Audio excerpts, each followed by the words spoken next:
Happy New Year! This is the January 2026 Schwartz Performance Shop Update video. You might notice I'm wearing an IMSA hat. IMSA stands for International Motorsports Association.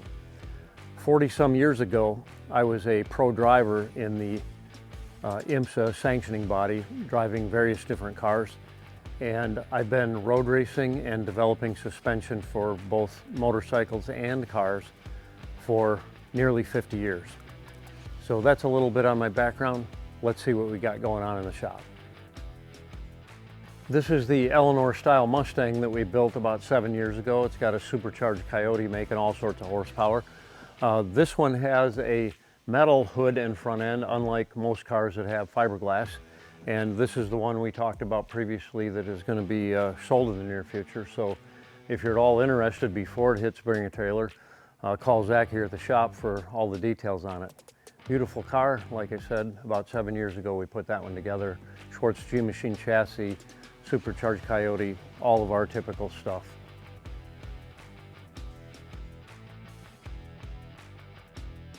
So this is a Pontiac Lemons that we were doing a number of months ago. It had originally a inline overhead cam 6 engine in it, the Pontiac overhead cam 6, and it was bright red.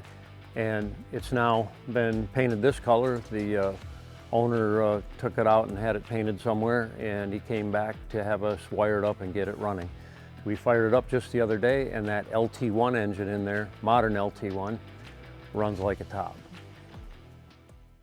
One of my favorite cars here at the shop, the 54 Studebaker Commander here that we did a wide body on, is ready to go to the customer. We've done a little bit of test driving. Got some plastic on the sides there to protect it from any potential stone chips and such, and it's ready to go. So we're just waiting for the customer to come in, do a final test drive, and then we'll get it out of here. This is that Hurst Olds that's been here for a little while. The customer sent it in to have us do a new exhaust system and fabricate headers. All that's been done now, and he wanted us to do a couple more things. So we're waiting for a couple parts to get here, and then we'll knock out the additional items he wanted us to do, and it'll get shipped back to Ohio, and he can start enjoying it in the springtime here. This is the 70 Roadrunner with the giant Ray Barton old school Hemi in there with the dual quads under it. And we are doing final assembly, obviously, putting fluids in it and just about ready to fire this baby up. This is that first gen Camaro we were working on a while back. It's now painted, and we've got a black paint job with these cranberry colored stripes on here. It's kind of a unique color combination. I think it looks great. So we're final assembling this, and the goal is to have it on the road here in the springtime for the customer. Sometimes we even repair wrecked Miata race cars that got T-boned here at Schwartz Performance. This is that green early Mustang we've been working on, and I showed you last month we had done a lot of sheet metal work. Well, we've done a lot more sheet metal work. So this package tray got replaced along with the rear bulkhead. The fuel tank's in there now, but marching forward, and it's a pretty solid car now. What we've got here is a 70 Nova that's primarily a street drag race car, and the wheel wells were previously stretched for a real tall drag race type tire. This one here being a 31-inch tall drag radial. So it may have had even taller tires on it previously, and the wheels wells were stretched, and that's a modification commonly done on drag cars to accommodate such a large diameter tire. So the wheel wells were stretched, and it was raised up into the quarter panel, the opening, to clear the big tires. However, the job that was done down here, you could clearly tell that it didn't have the factory edge on the quarter panel, and there was some Bondo in there, and it had been done kind of haphazardly just to create tire clearance. So it didn't look really good. So what we did, this car is an original California car with all original sheet metal. The quarter panels were in beautiful shape inside and out. So what we decided to do was just take a piece of an original fender and weld it in here to change the shape of this to still accommodate the tall tire but look closer to stock on the wheel well opening. So this opening is now only an inch taller than stock, The front to rear width is not stretched at all, so it's the factory width. And then we reworked the inner fender, moved the inner wheelhouse all the way to the factory unibody frame rail there, and then refabricated the outer wheelhouse so it had a more vertical trajectory so that the tire wouldn't rub. Factory outer wheelhouses had a curve inward and the tire would contact it. So we're going more straight up and then in. So it looks very stock from the trunk. There was also a rusted out trunk pan here, so we put a new trunk pan in there. So this is needs just a little bit more finish work, and then it'll get painted, and we're probably going to just blend this quarter in rather than repaint the whole car. So quite a bit of fab work, but in the end he'll have no chance of rubbing the tires, and it'll look a little closer to stock. This is the Pontiac Firebird that I showed you before, and we are now just starting to fabricate the headers on this thing. There are no off-the-shelf Pontiac headers that actually will work with our chassis and the rack and pinion setup that we've got, so they have to be fabricated. That's what we're doing next on this thing. On this all-wheel drive Hellcat powered Challenger, we're waiting for a special one-off front cover that is carved out of billet and has a motor plate built into it. So we're waiting for that to come in, and then we can continue on with the fabrication on this car. The roll bar setup for this Hellcat powered Corvette is all tacked in place there, and we've got a little more welding to do on it, and then that'll be completed. We will move on to a few more things that we got to fabricate, and then it'll be taken apart and powder coat the chassis.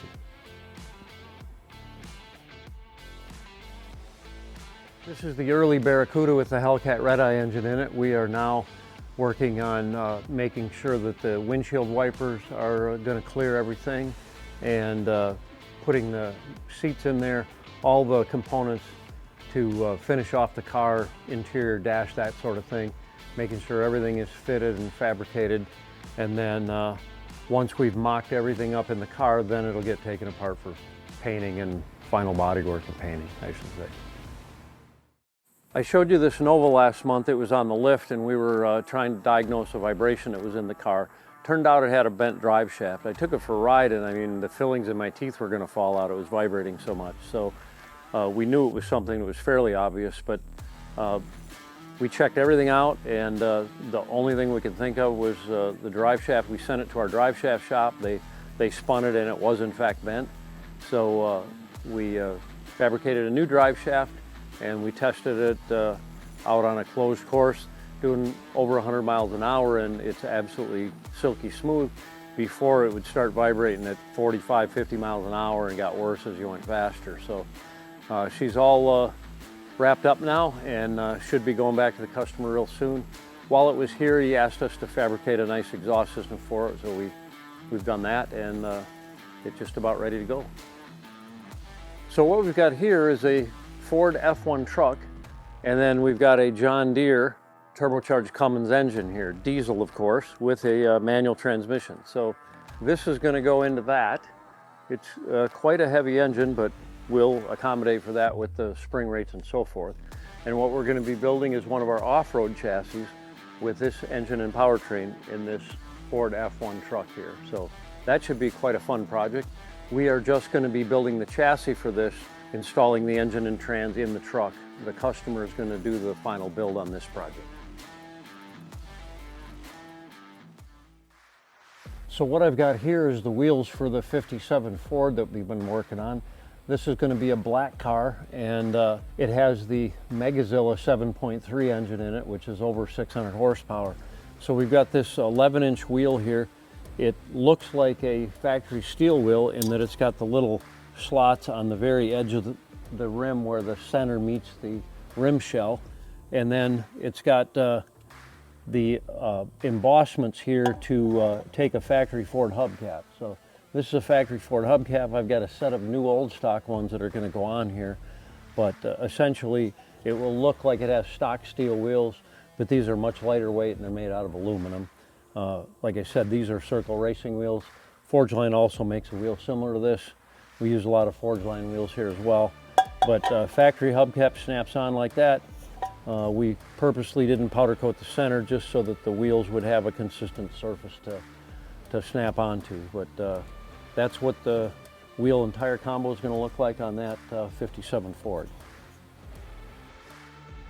And speaking of the 57 Ford, here it is in our paint booth. We had it entirely media blasted after the fabrication work was done. The media blaster, as you may recall, equipment broke down and we didn't get it all media blasted in the first place. So anyway, it's now been media blasted. We prepped all the surfaces after media blasting, and now we've put epoxy primer on everything. So everything's in black epoxy primer, and that'll be going into final body work and paint as the next phase, and then eventually get back on its powder coated chassis. And this is the chassis for the 57 Ford Custom 300. The chassis was sent out for powder coating. After we pulled it out of the car, we had a few additional welds we had to do on the chassis, so we put it back on the welding jig, finished up all the welding. It went out to powder coating. They typically sandblast all the mill scale off of it, powder coat it, and it's back here for final assembly. So this one will be assembled, and then it'll be waiting for the car to get put back on it at the bodywork phase. And this is the 57 Chevy chassis that I went into detail about last month's video. The car is having the firewall painted right now, the body, and by next month's video it'll be back on the chassis and we'll be doing the final assembly work on it. And this is the 69 Ford Bronco 4x4 that we're building. This is the body, and let me show you some of the other components. And these are the BF Goodrich tires that we're going to be using on the Bronco project, 285/70/18. In the off-road world, they're called 33s. So these are the tires going on the Bronco. BFG, Baja champions, love their products. And this is the 4x4 Bronco chassis. We don't have shock absorbers on here, but this is getting the Fox remote reservoir shocks that pretty much all off-road trucks have. And right now we've got a strut bar in here for the front and the rear shock absorbers, just to hold the suspension in place at ride height while we mock everything up. But it's been fully welded, and we're doing the final assembly on the chassis. Then we will install it in the body and do all the build work, and then it'll get blown apart, powder coated on this, and painted on the body. So there you have it. It's almost completely assembled here, the 4x4 Bronco chassis. Incidentally, we do 4x4 chassis for all of the trucks that we currently have chassis for, so including that Ford F1 that I showed you earlier, getting the John Deere engine in it. I know we haven't talked about this project in quite a while. This is the 68 Firebird Tesla all-wheel drive project. And it took a little while because we are trying to engineer as much of the factory Tesla parts into the suspension design as we could on this chassis that we're designing. So we are almost completed with the chassis design, utilizing as much of the Tesla suspension components as possible that would allow us to fit it under the hood of a Firebird. So we will be laser cutting and cutting parts for the chassis during the month of January, and hopefully in the next video you'll see the parts starting to be welded together to complete the chassis for this project.